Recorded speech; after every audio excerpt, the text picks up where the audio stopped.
happens when a regime built on certainty suddenly retreats into silence?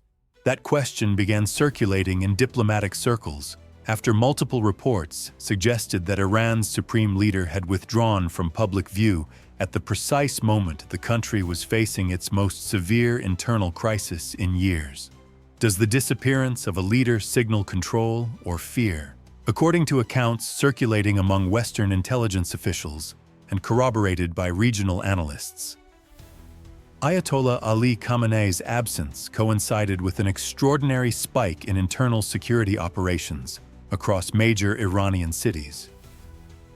State media attempted to maintain an image of normal governance, yet the tone shifted noticeably. Pre-recorded statements replaced live appearances.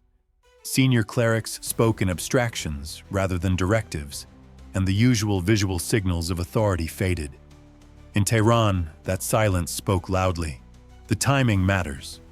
In Washington, President Donald Trump's administration had already hardened its posture toward Iran, warning that any large-scale internal repression would change the strategic calculus. At the same time, U.S. officials were tracking a separate but related escalation: Ukraine's expanding campaign against Russian energy infrastructure, which had begun to disrupt global markets and strain Moscow's alliances.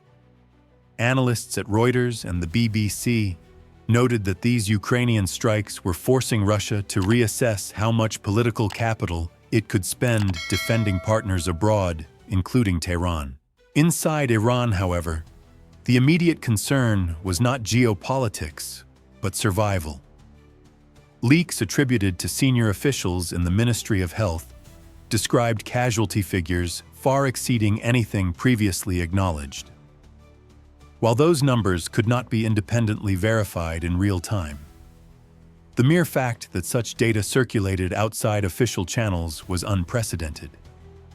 For a system built on centralized control of information, that breach was itself a warning sign.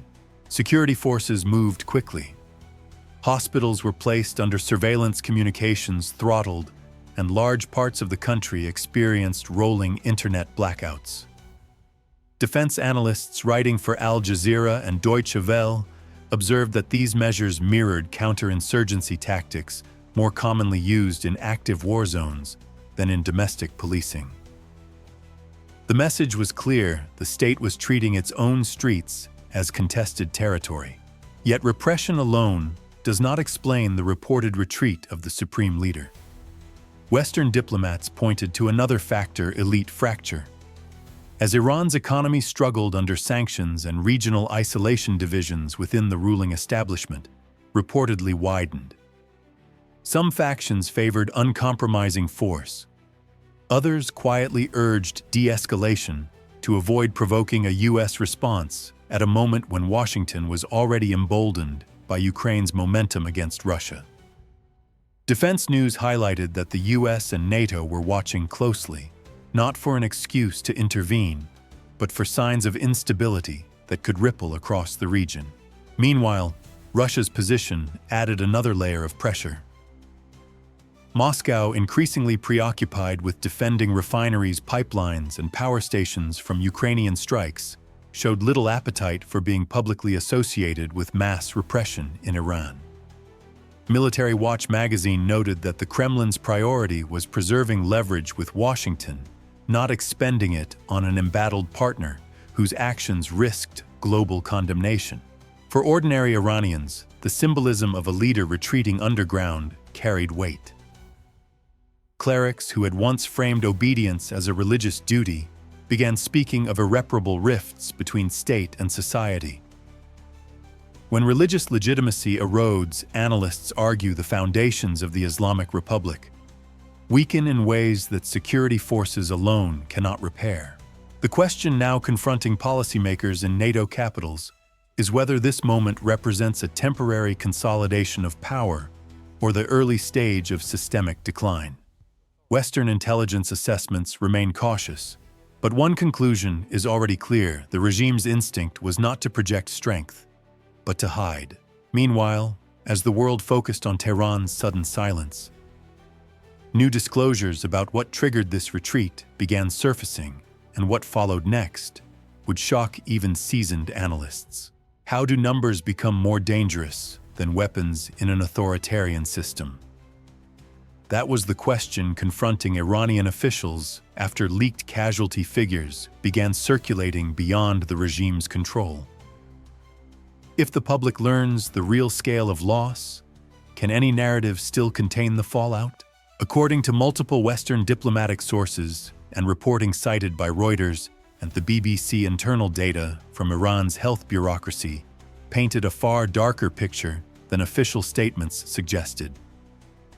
These figures, allegedly compiled for top leadership briefings, indicated that fatalities during the crackdown had surged within a matter of days. What made the situation explosive was not only the magnitude, but the speed. Analysts noted that such concentrated loss over a short time frame is precisely the kind of metric that triggers international scrutiny, even in conflicts where access is tightly restricted. Tehran's response was telling. Initial silence gave way to partial acknowledgments, followed by abrupt revisions. First, officials hinted at several thousand deaths without attribution. Days later, the number was quietly reduced, accompanied by vague references to terrorist incidents and foreign interference. The inconsistency itself became evidence. As a senior Middle East analyst told the New York Times, when regimes start changing the math, it's usually because the original figures escaped their control. This pattern echoed earlier crises. Defense News highlighted that similar numerical gymnastics had occurred during past public health emergencies when politically inconvenient statistics were delayed, diluted, or rebranded. Yet this time, the stakes were higher. Unlike a virus or an accident, these numbers pointed directly to state action. Each revision raised the same uncomfortable question: if the lower figures were true, why keep revising them at all? The international reaction exposed another vulnerability. Human rights groups pressed the United Nations for an emergency response, arguing that the scale suggested crimes requiring urgent investigation. But the institutional machinery moved slowly. Weeks passed before formal statements emerged, and even then, signatures were limited. Diplomats privately admitted that geopolitical caution, particularly fears of destabilizing an already volatile region, tempered the response. That hesitation did not go unnoticed. Commentators on Deutsche Welle and Al Jazeera argued that delayed condemnation effectively bought time for Tehran to consolidate control. Yet it also fueled anger among activists and segments of the Iranian diaspora who framed the silence as complicity.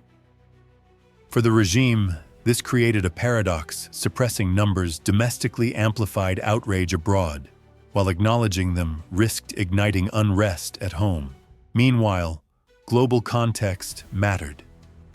Energy markets were already jittery as Ukraine expanded strikes against Russian refineries and power infrastructure, forcing NATO governments to balance moral pressure with economic stability. Analysts at Reuters noted that Washington, under President Donald Trump, faced a strategic dilemma: escalate diplomatic pressure on Iran and risk further regional shockwaves, or prioritize containing energy disruptions tied to the Russia-Ukraine conflict. Inside Iran, however, the effect of the leaks was immediate. Despite internet restrictions, fragments of information spread via encrypted messaging, satellite links, and foreign SIM cards. Clerics who had long avoided political dissent began describing the situation as a catastrophe, language previously reserved for external war. When religious figures adopt such terms, experts say it signals erosion of the regime's moral authority. For NATO planners, the implications extended beyond Iran. If casualty figures alone could destabilize a system so thoroughly, what would sustain transparency or further leaks? Do next Western intelligence assessments increasingly framed the crisis not as a single episode, but as a turning point in information warfare, where data itself became a strategic weapon. Yet, as the regime struggled to contain the damage caused by leaked numbers, new evidence emerged, suggesting these figures were not accidents, but the consequence of decisions made at the very top, and what followed next would reshape the narrative entirely. Why did global institutions hesitate when speed mattered most? That question dominated diplomatic conversations as evidence mounted, and the international response lagged. If early warning systems exist, why did they fail to trigger early action this time? As reports of mass casualties circulated, pressure intensified on the United Nations to convene emergency mechanisms. Human rights advocates argued that the scale and pace of the crackdown met established thresholds for urgent investigation. Yet the initial reaction was restrained. Weeks passed before a special session was held, and even then statements were cautiously worded. Observers at Deutsche Welle described the mood as tense but procedural, a contrast to the urgency demanded by activists. Several explanations emerged. Diplomats speaking to Reuters cited geopolitical fatigue after years of crises stretching from Ukraine to the Middle East. Others pointed to divisions among member states, some wary of setting precedents that could later be used against them. A senior European official, quoted anonymously by the BBC, admitted that no one wanted to ignite another front, while energy markets were already under strain. That strain was real. Ukraine's sustained attacks on Russian energy infrastructure had begun to ripple through global supply chains. NATO governments were grappling with price volatility and strategic stockpile calculations issues that Defense News warned could overshadow humanitarian responses. In Washington, President Donald Trump's administration faced competing priorities, maintaining pressure on Moscow while avoiding shocks that could reverberate through allied economies. Iran, caught in the crosscurrents, became a case study in how crises compete for attention. The silence angered advocacy groups. Representatives from Amnesty International and other NGOs accused global institutions of selective urgency, noting how swiftly condemnations followed high-profile events elsewhere. At closed-door meetings, activists shared testimonies of families searching for missing relatives, stories that diplomats privately described as devastating, yet politically difficult to act upon without broader consensus. This gap between evidence and action carried consequences. Analysts warned that delayed responses often embolden hardliners, signaling that repression can proceed with limited cost. Al Jazeera commentators argued that each day without decisive international engagement reduced leverage over Tehran, making later interventions diplomatic or economic less effective. The regime, they noted, appeared to interpret hesitation as permission. Within Iran, the perception of abandonment deepened resentment. Clerics and former officials began questioning whether international norms held any meaning when enforcement seemed conditional. Such doubts mattered strategically. Western intelligence assessments suggested that legitimacy once lost cannot easily be restored, and that internal fractures widen when external pressure appears inconsistent. For NATO and US planners, the episode underscored a broader dilemma. Institutions designed for consensus move slowly, while modern crises unfold at digital speed. In an era where leaked data and viral evidence can outpace diplomacy, delay becomes a strategic liability. The Iranian case illustrated how reputational costs accrue not only to regimes accused of abuse, but also to organizations seen as hesitant or divided. Meanwhile, as international bodies struggled to find their footing, new allegations surfaced, pointing not to rogue units or chaos, but to deliberate decisions issued from the highest level, and what followed next stunned even seasoned observers. Did the violence spiral out of control, or was it directed from the very top? That question moved to the center of the debate as new allegations surfaced from within Iran's own security apparatus. If the orders were deliberate, what does that reveal about how the system truly functions under pressure? According to multiple intelligence briefings cited by Reuters, and echoed in analyses by Defense News senior officers within Iran's security structure, privately acknowledged that the response to the unrest followed explicit directives. These accounts suggested that the mandate was not crowd control negotiation or containment, but total suppression. The language used by any means necessary immediately caught the attention of historians and strategists alike. Western analysts drew a stark comparison to past authoritarian crackdowns. One frequently cited parallel was the approach taken by Deng Xiaoping during the late 1980s when decisive force was used to reassert state authority. The comparison was not rhetorical. Experts at Military Watch magazine noted that Iranian commanders had studied similar historical cases, concluding that overwhelming speed and scale could prevent prolonged instability. The risk, however, was international isolation and internal legitimacy collapse. At the center of these allegations stood Ali Khamenei. While state media portrayed him as a distant moral guide, insiders described a leader deeply involved in security decisions. Analysts emphasized that in Iran's system, strategic ambiguity often masks direct command. Orders flow downward through informal channels, preserving deniability while ensuring compliance. This structure, Western intelligence assessments argued, makes it difficult to distinguish personal intent from institutional momentum. Yet responsibility ultimately converges at the top. The consequences of that approach became visible quickly. Security forces were deployed with military-style rules of engagement, a move that Al Jazeera analysts said blurred the line between domestic policing and internal warfare.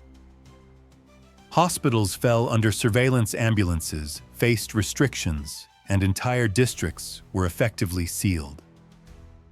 Such measures, according to Western military experts, indicate planning rather than improvisation.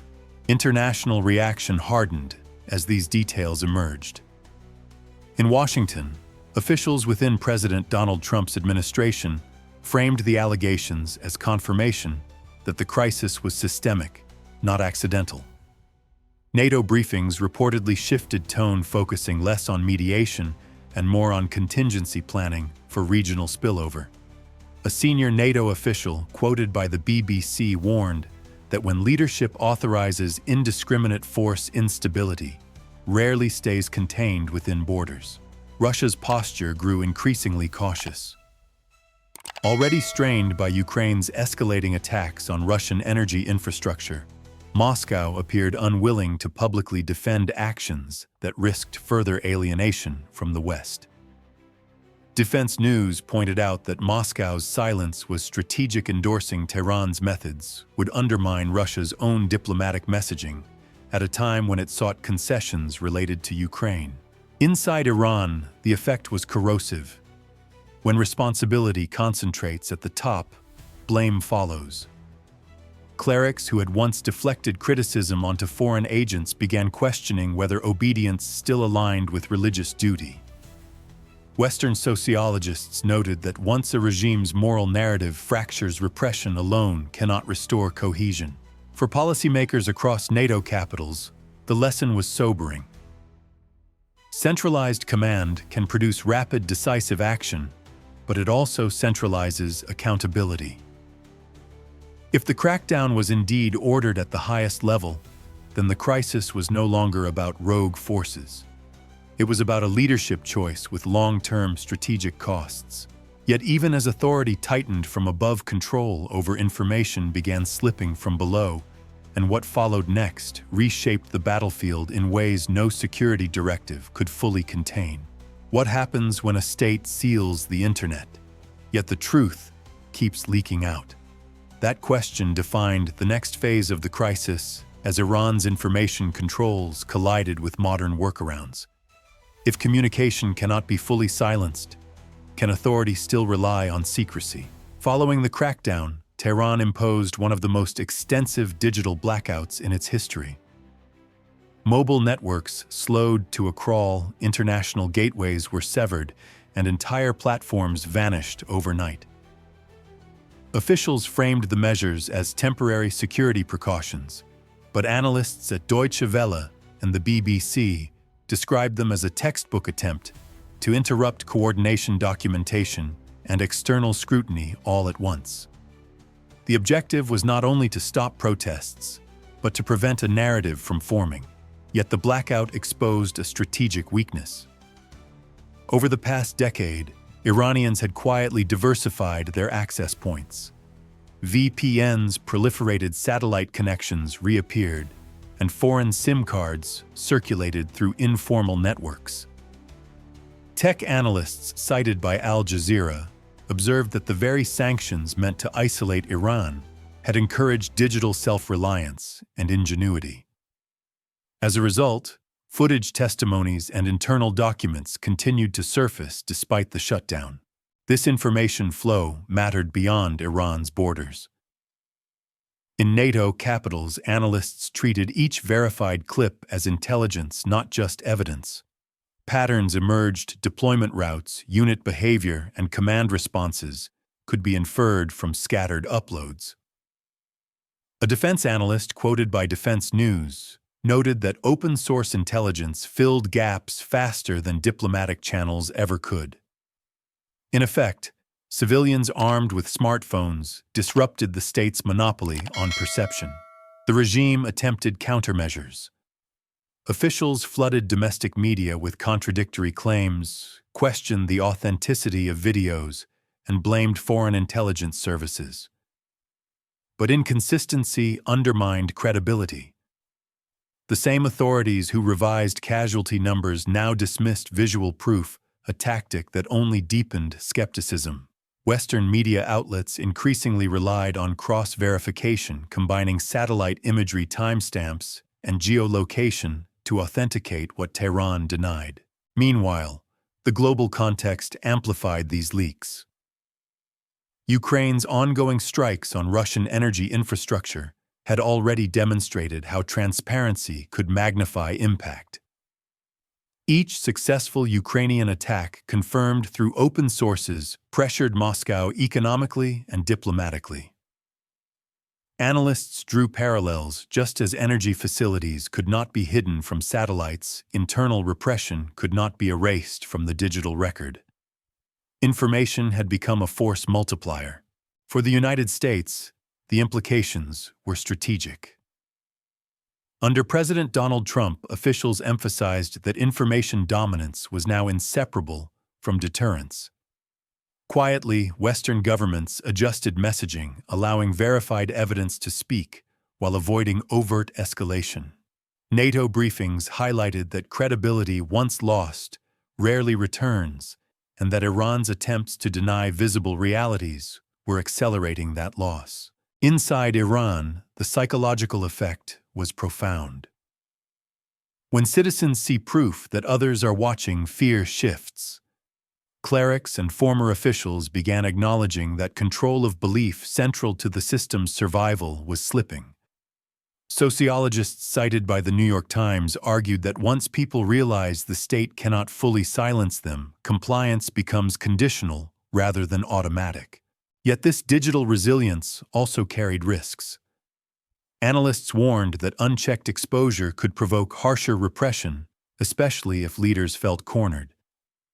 The regime faced a dilemma: escalate force and confirm accusations, or ease pressure and appear weak. Neither option restored control over the narrative. Meanwhile, as information continued to flow, despite every barrier, attention turned outward to allies and adversaries recalculating their positions, and what followed next reshaped the geopolitical balance around Tehran. When allies fall silent, what does that reveal about the true balance of power? That question sharpened as Iran's traditional partners recalculated their positions, weighing loyalty against self-interest. If support disappears at the moment of greatest need, was it ever unconditional to begin with? Moscow's posture offered the clearest signal. Publicly, Russian officials maintained routine diplomatic language cautioning against foreign interference. Privately, however, analysts cited by Reuters and Defense News described a marked shift. Russia, already under intense strain from Ukraine's expanding campaign against energy infrastructure, was prioritizing survival over solidarity. Ukrainian strikes on refineries, storage depots, and power nodes were disrupting revenue streams and forcing the Kremlin to divert air defenses inward. In that context, defending Iran's actions carried costs Moscow could no longer afford. Western intelligence assessments suggested that Russia's leadership feared reputational contagion. Being seen as the guarantor of a regime accused of mass repression risked undermining any diplomatic leverage Moscow hoped to retain with Washington. Under President Donald Trump, U.S. officials made clear that negotiations, particularly those linked to de-escalation in Ukraine, would be shaped by perceptions of credibility. Analysts at Military Watch magazine noted that distancing from Tehran was not abandonment, but damage control. China's response was similarly cautious, emphasizing stability and non-interference without offering tangible backing. For Tehran, the message was unmistakable: partnerships built on convenience weaken under pressure. This realization carried strategic consequences. Iran had long relied on a network of relationships to offset Western sanctions. If those ties frayed, isolation would deepen precisely as internal cohesion eroded. For NATO and the United States, the moment presented both risk and opportunity. On one hand, instability in Iran threatened regional spillover from energy markets to maritime security. On the other, the reluctance of Iran's partners to intervene suggested limits to escalation. Analysts in Brussels argued that restraint paired with sustained transparency and economic pressure could yield leverage without provoking confrontation. Yet uncertainty remained. History shows that regimes facing isolation sometimes choose defiance over compromise. The question confronting Western planners was whether Tehran would adapt or double down. Early indicators pointed to hesitation rather than confidence, a rare posture for a system built on projecting certainty. As the dust settled, one pattern stood out. Alliances are transactional, legitimacy is fragile, and information travels faster than force. The crisis had not ended, but the ground beneath it had shifted. What followed next, analysts warned, would determine whether this moment marked consolidation or the beginning of irreversible change.